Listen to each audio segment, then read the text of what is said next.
You are now listening to theGrio's Black Podcast Network, Black Culture Amplified. Hi, and welcome to The Blackest Questions, a trivia game show meant to teach us more about Black history. I'm your host, Dr. Christina Greer, politics editor for theGrio and associate professor of political science at Fordham University. In this podcast, we ask our guests 5 of the blackest questions so we can learn a little bit more about them and have some fun while we're doing it. We're also going to learn a lot about Black history, past and present. So here's how it works. We've got 5 rounds of questions about us, Black history, the entire diaspora, current events, you name it. And with each round, the questions get a little tougher and the guest has 10 seconds to answer. If they answer correctly, they'll receive 1 symbolic black fist and hear this. And if they get it wrong, they'll hear this. But we still love them anyway. And after the 5 trivia questions, there will be a Black bonus round just for fun, and I like to call it Black Lightning.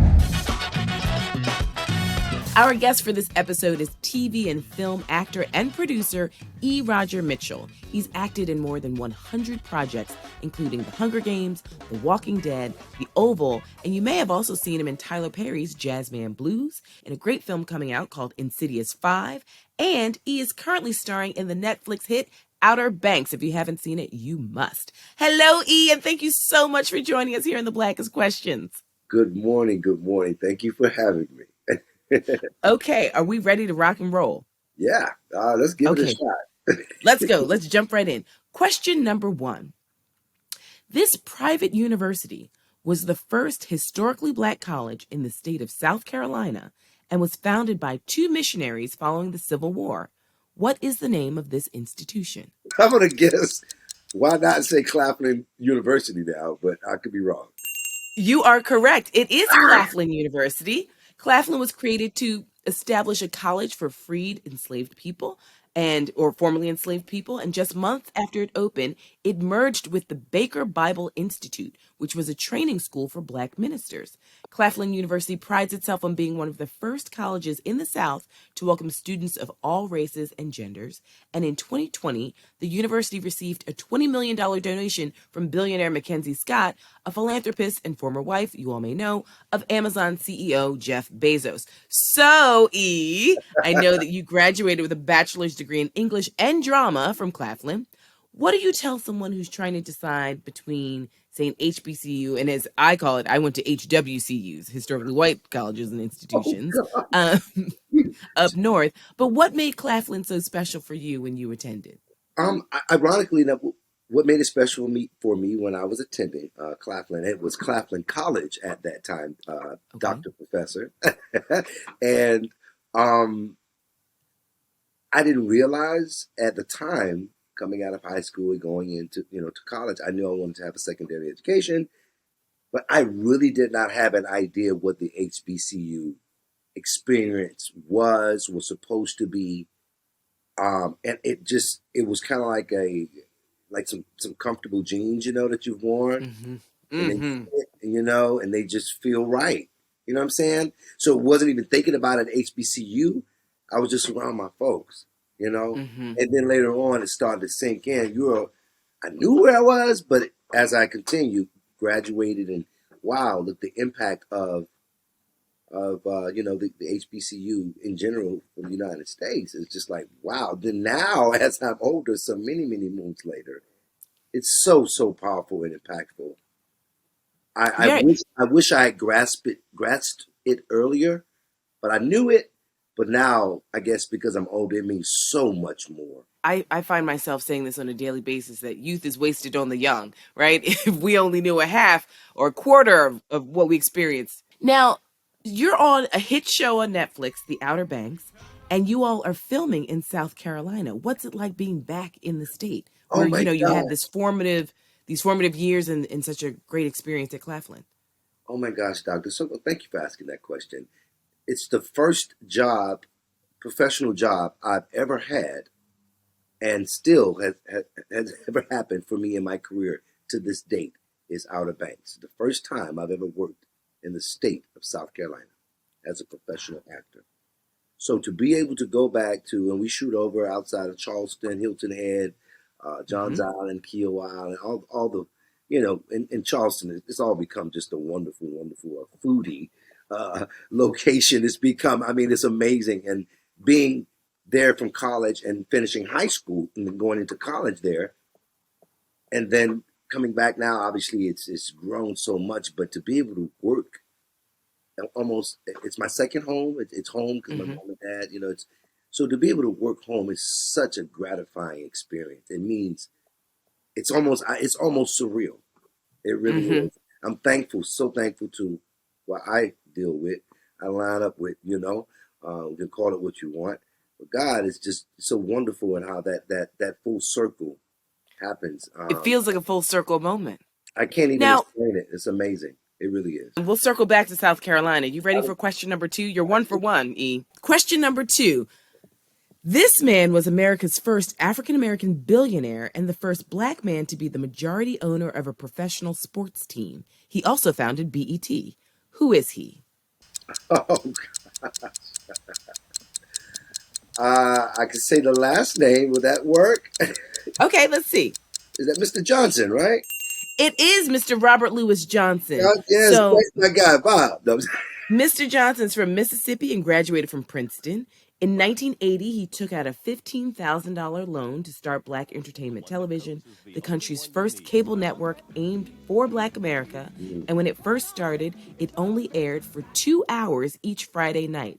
And by 1991, it was one of the biggest companies in America and was the first Black-controlled company to be traded on the New York Stock Exchange.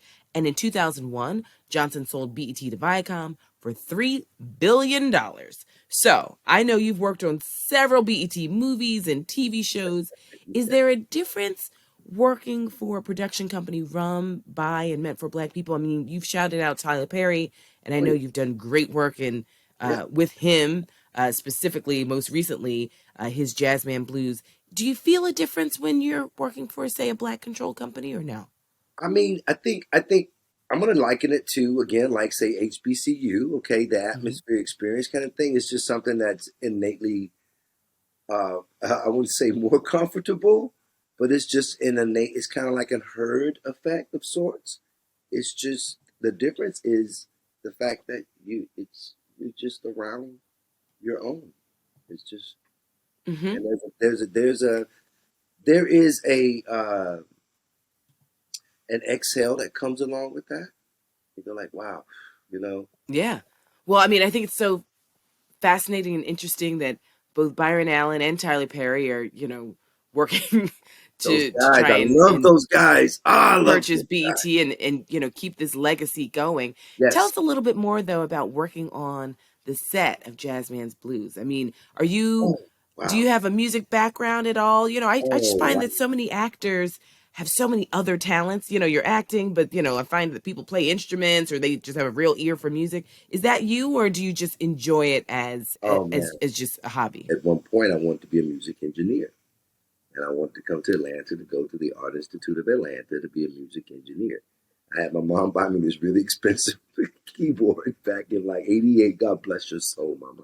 I still have it. Because I was, I played the violin in grade school. Believe it or not, I've been doing plays since like the first or second grade. So they've been hand in hand, but music was obviously the higher up. But then I really, really got bit again I got really infected with the book. But music, Mm-hmm. yeah, I'm a percussionist. I marched in the band. I played snare, drum, tenor, drum section, and violin.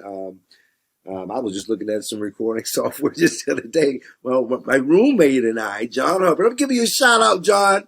John House Hubbard, second generation Claflin grad. God bless Pops. We were talking about, he's my roommate from Claflin. He's one of my best friends. We talk all the time. Music. And so he's a musician also and an artist. So yes, jazz man. And I didn't get a chance to really play much in Mm-hmm. that. I tried to play the harmonica and the guitar at one time. You can tell Tyler, boy, when I first saw it on the page, side note, I saw this. He wrote this script. Obviously, he spoke to the public about it. That's been since I think 95, 96 or something like that. Mm-hmm. 97.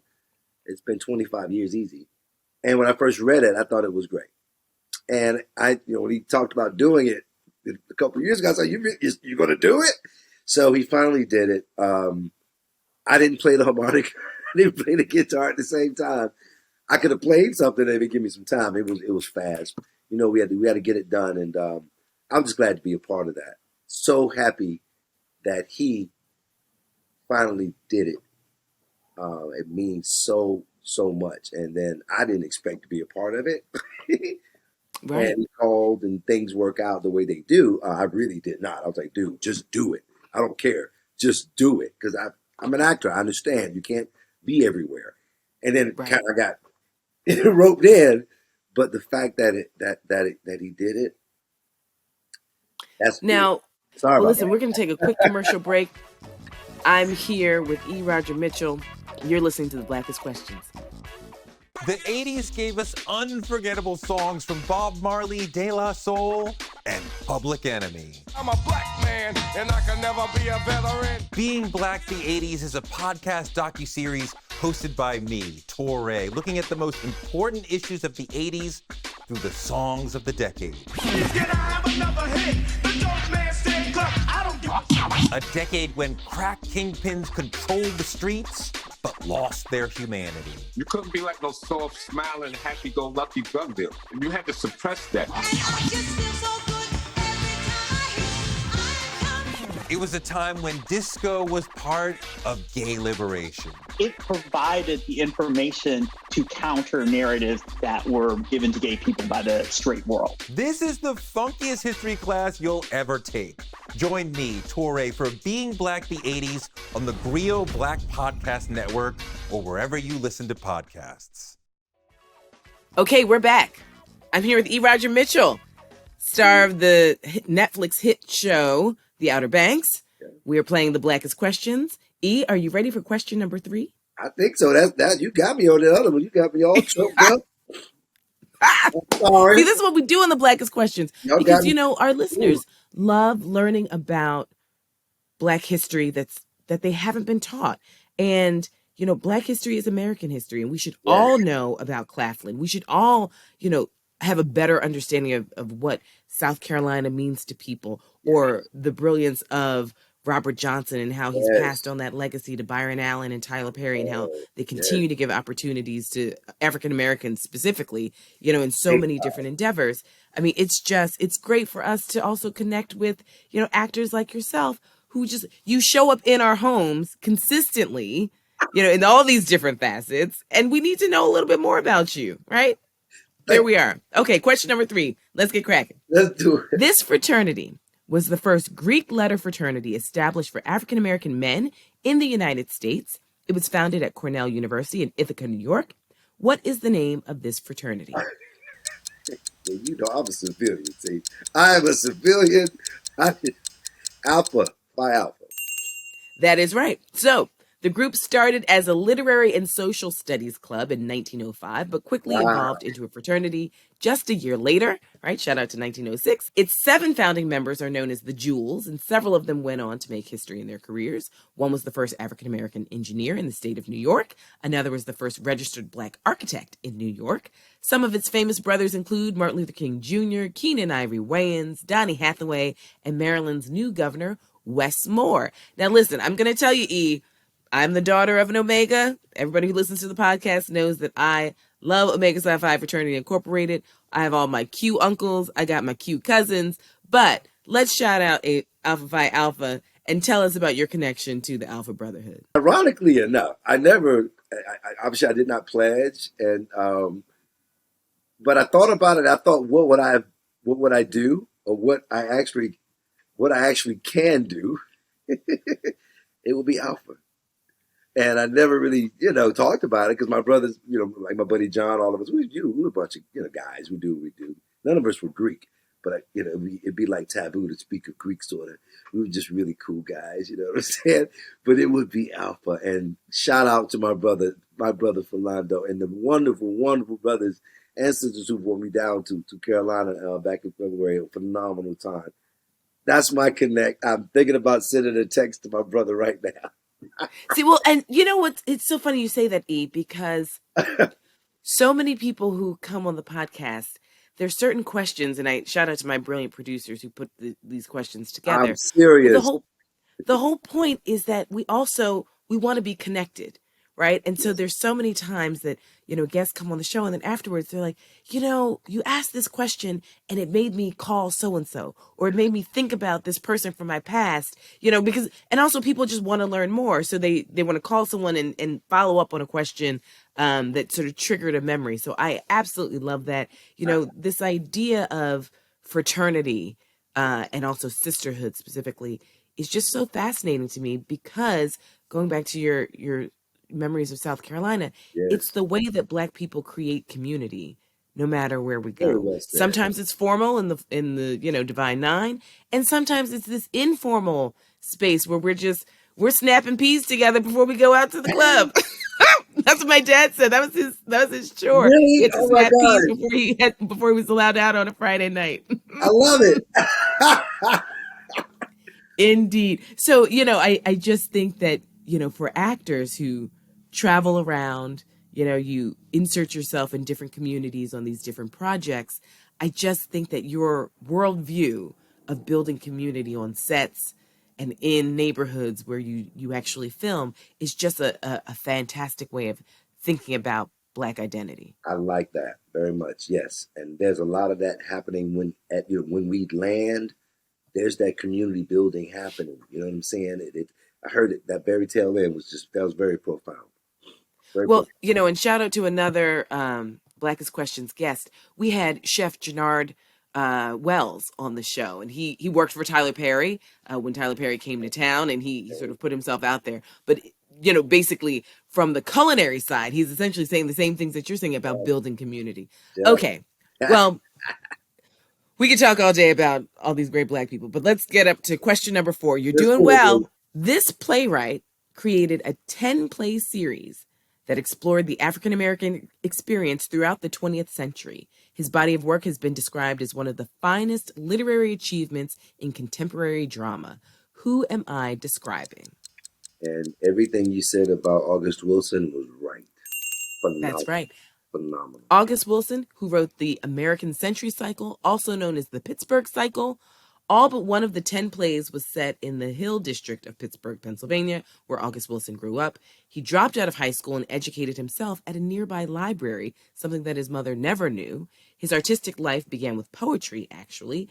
And in the 1980s, August began writing his 10-play cycle that combined historical fact, comedy, gritty realism, and spiritual and supernatural elements. And I am a huge August Wilson fan, and I know that you've actually acted in one of his plays, the 9th play of the cycle, King Hedley II. Tell us a little bit more about that. And is that your favorite August Wilson play? Ah, wow. Well, ironically enough, King Hedley came like a meteor, and that was number 6 out of the 10. I've done 6 of them. So I've done 6 of the 10 plays. I've done a couple twice. I've done Radio Golf, whatever, twice. But King Hedley, I did not see that coming. Obviously, I love all of the literature. It's phenomenal. A dynamite piece. The role, I played the role of Elmore in that play. It was just as always, it's a tour de force. It's a marathon. It's a phenomenal experience, but it's exhausting. It is not my favorite, though. My favorite August Wilson play is Jim of the Ocean.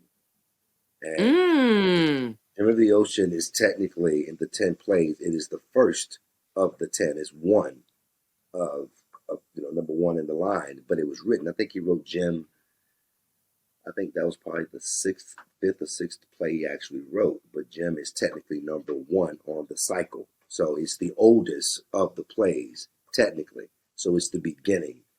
For me, it's just a beautiful, beautiful piece. So get your hands on Jim of the Ocean. That's my favorite. But August, I can't say enough. They're shooting piano lesson right now in Atlanta, as a matter of fact, in case you didn't know. Oh, are they? Were you able to catch piano lesson on Broadway when it was here? I sure did. I snuck in there. Oh my God, they did the thing. I had to go see it. I had to for several reasons. I knew people on the stage, but I had to go, and I'm glad I didn't miss it. And they're filming it right now, and I hear it's going to be phenomenal. So yeah. Yeah, I mean, I was able to catch it, and it was truly a blessing to see it on stage. And many years ago, when I was a broke graduate student, there was a smaller theater that put on all of the August Wilson plays, and I was able to catch some of them then. And that was, just kind of an off Broadway. Maybe it's technically off, but Hey, what hey. I mean, I think that he might be one of my all-time favorite playwrights, to be I quite mean, honest. it's yeah. August is he's a gem. How about that? That's right. And He's a there's gem. something about Pittsburgh, I teach urban politics, and so the fact that Pittsburgh is another character in all these plays is just phenomenal You as well. understand? Yes, your location is a character. It's a character. Listen, hey E, I was a little thespian for a second in I see you talk college. about I local dabbled character. I'm a like, what you touch. talking about? Location being character. I was like, okay, Doctor Professor, Professor Doctor, which how it I go? dabbled just a touch in the theater, but I go to the theater about twice a week I because for love it. me I love it it. makes me feel alive, and I think Good that for was one you. of the Thank biggest you for supporting the things. theater. I appreciate Yes, that. indeed. Where I did you belong go to to several graduate? theaters. Where did you go to graduate school by chance? So I went to Tufts undergrad. I went to an HWCU Okay. in Medford, Massachusetts, and then I got my PhD in political, and I was a politics and classics. Okay. Those are my two majors. And then I went to graduate school at Columbia University for my Copy. You're in New York. PhD. Got it. Okay. But I Columbia. really, when I was in college, I really wanted to explore theater. But at the time, and I'll just be really honest with you, the head of the theater program pretty much made it clear that he didn't believe in colorblind casting. Oh my And goodness. so I was going to play a maid or a prostitute for You 4 know what? years. And so I pivoted. Didn't even go there, but I get it. And the times. Wow. Yeah. Uh-huh. I could So, see. and it all works out. Teaching is theater. Wow. Yeah. You're No, I just didn't. I you got your script, different energy, yes. different cast every semester. Well, you know what? So I'm easy to find. You never know. You're pretty established. We can figure something out. we'll figure something. Look at me dabbling. You already got it. You already got it. Come on now. Hey, All right, then let's get to question number 5. You're on a roll. I don't want to cool you down. It's like at the casino. We're hot. let's do it. Okay, question number 5. At the turn of the 20th century, this northwest section of Miami was a refuge for Black residents and was known as the Black Wall Street and Harlem of the South. Its original name was Colored Town. What is the area now called? Oh my gosh. Oh my gosh. Now, that has to be Overtown. You are correct. The Overtown neighborhood.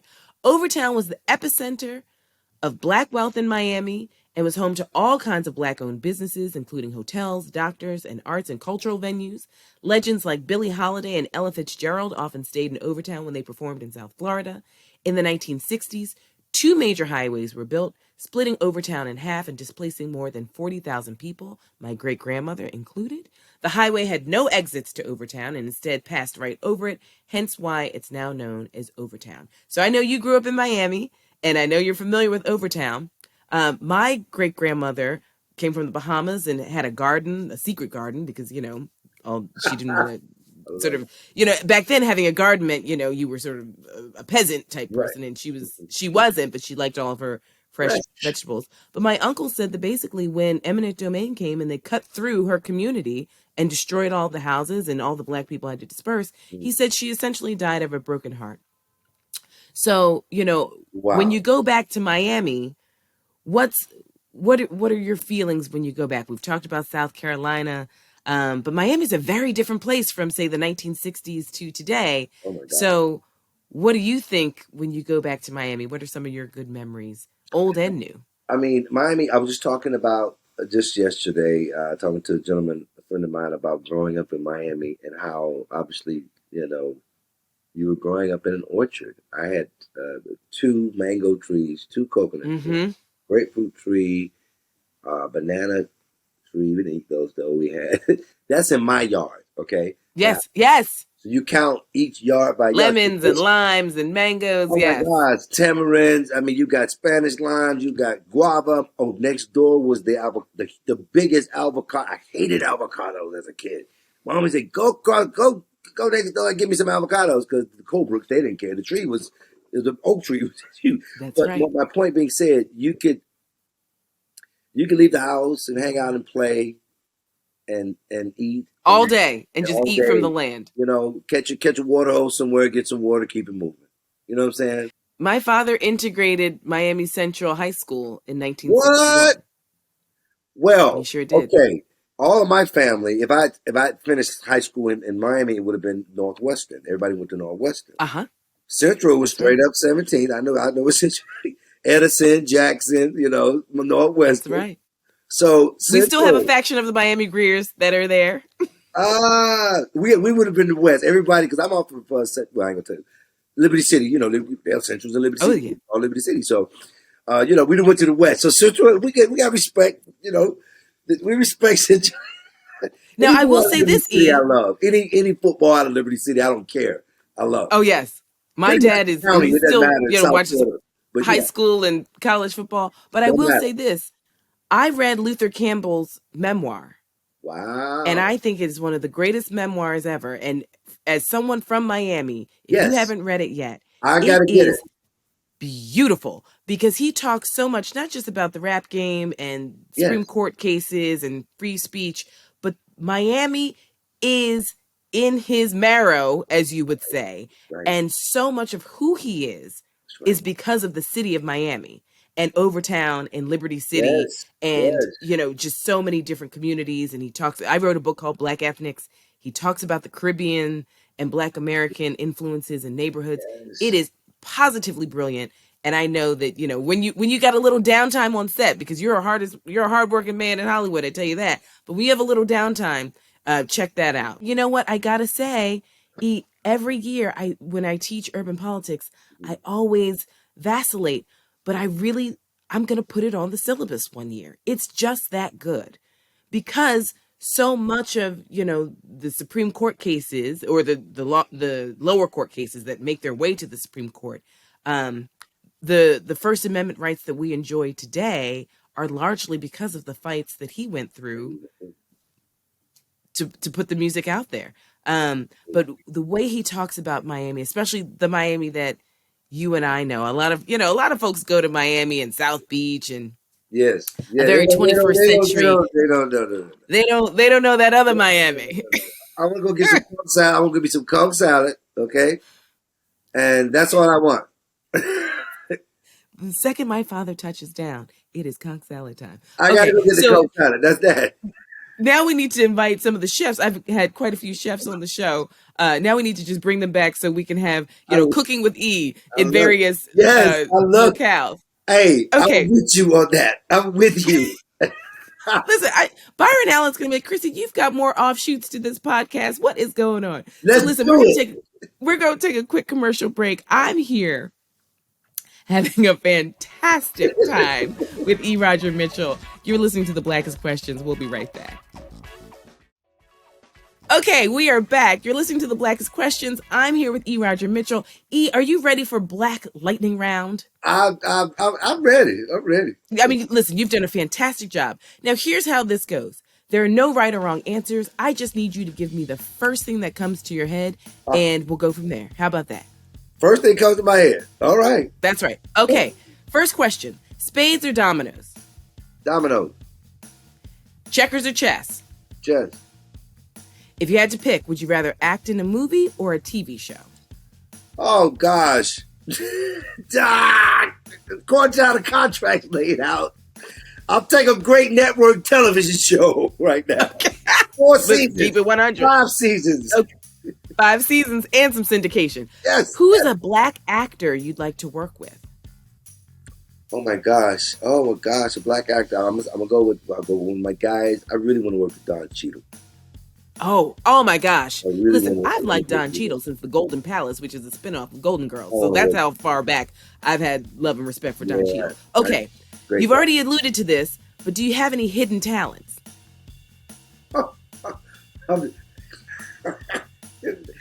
Nothing else.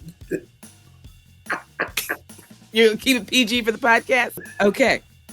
Now here's one. Are you sending a text message or picking up the phone to call someone? Oh, wow.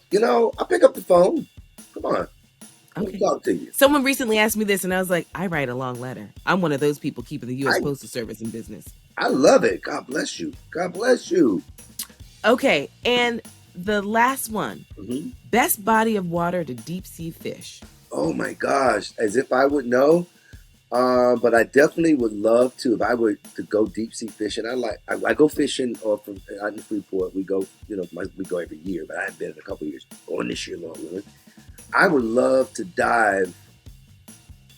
Now I'll take it to the Pacific, like the Pacific, like out near Hawaii, like that, like the South Pacific. I love to see what that's like, or even near the Galapagos. Oh, the Galapagos Islands. I like to maybe dive out there, see what that looked like out there. If I were to dive, I bet that would be amazing. Well, Yeah. might I recommend Belize? Ooh, okay. That water it's basically where they film the Corona commercials. I was wondering. That water is amazing. Is it really? I didn't even Belize. It is crystal blue, and I went deep sea fishing. Really? And first of all, I caught a barracuda and a tuna. Wait, I love it. You know why? My my maternal grandfather fished, not deep sea fishing, but he was from Yulee, Florida, northern Florida, right outside of Jacksonville. Wow. I have his fishing blood in me. Every time I go fishing, I catch something, no matter what. I went fishing in Tanzania. I caught some catfish. Like, it doesn't matter. You put me in a pond, a river, a lake, an ocean, a stream, or the sea. I am catching something. We are going to eat. If you're with Chrissy Greer, we're eating. I love you. It's yes, we're going fishing next month. Gone fishing. We'll put on a little Louis Armstrong and Bing Crosby. Play a little Gone Fishing, and then You rock, Dr. Professor. oh, well, listen, E, I want to thank you so much for joining us here on the Blackest Questions. You've gotten all 5 questions correct, and I need to talk to my producers because I don't think that's ever happened before. Wow. And before we go, tell us again where people can find some of your current projects and what you've got going on in the works. As we said at the top, right now, Outer Banks, we're on Netflix now, which has been great. We're supposed to do a season 4. We'll see how things go with the business. Okay. Insidious 5. That's a summer film. It just popped up out of nowhere, like this month. Did a nice little, pop in and pop out. Patrick Wilson, Lee Wan, those guys. That whole Conjuring Blumhouse meatball was just phenomenal folks. So that's going to be a summer movie, which would be great.